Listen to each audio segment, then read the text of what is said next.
Добрый день, дорогие друзья! Сегодня хочется поговорить о такой тяжелой теме, которая захлестнула весь мир. Это коронавирус. Особенно поднять тему коронавируса в Казахстане.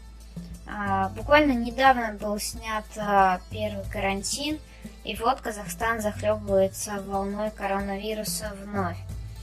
Как же политики, как бизнесмены помогают обычному, простому населению в борьбе с этой тяжелой болезнью? Давайте разберемся с вами. Все очень просто. Например, фонд Балата Назарбаева выделяет 150 миллионов тенге на борьбу с коронавирусом. Это уже неоднократная ситуация, в которой сам Балат Абишевич Назарбаев и через свой фонд всячески помогает гражданам своей страны. Давайте обратимся к статье. Общественный фонд Балата Назарбаева выделяет 150 миллионов тенге на борьбу с вирусом COVID-19, сообщает официальный сайт Акимата Алматинской области. Средства будут направлены в областной фонд борьбы с последствиями коронавируса.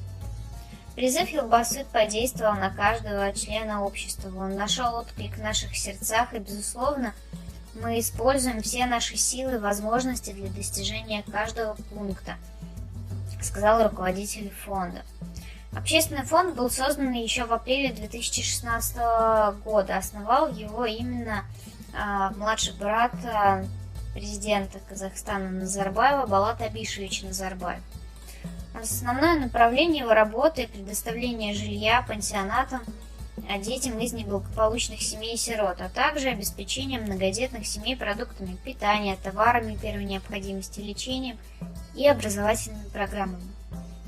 Ранее уже фонд Балата Назарбаева выделял 200 миллионов тенге для закупа экспресс-тестов на определение вируса COVID-19.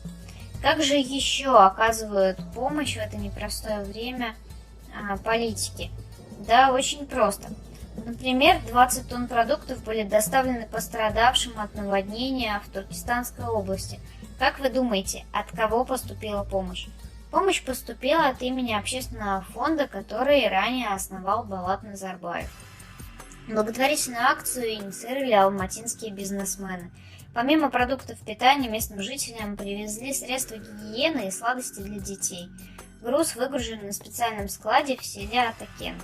Кроме того, были собраны 200 миллионов тенге, которые перечислены в фонд корпоративного социального развития Туркестан. Эта информация официально находится на сайте astanatv.казахстан. Друзья мои, как вы видите, многие бизнесмены Казахстана и, например, различные фонды, как вы видите, фонд Балата Назарбаева, всячески стараются помогать людям, будь то наводнения, какие-то бедствия, либо тяжелые болезни, как COVID-19. Практически никогда не оставляют в беде. Мне кажется, что это все заслуживает уважения. Ну а вы, пожалуйста, поддержите это видео и делайте репосты, лайки. Пускай все знают о том, что такие замечательные бизнесмены Казахстана, как Балат Абишевич, помогают своим согражданам, и они не одиноки, и у них есть поддержка в лице тех, кто может эту помощь оказать и организовать через вот такие благотворительные общественные фонды. Спасибо за то, что смотрите наш канал, подписывайтесь, ставьте лайки.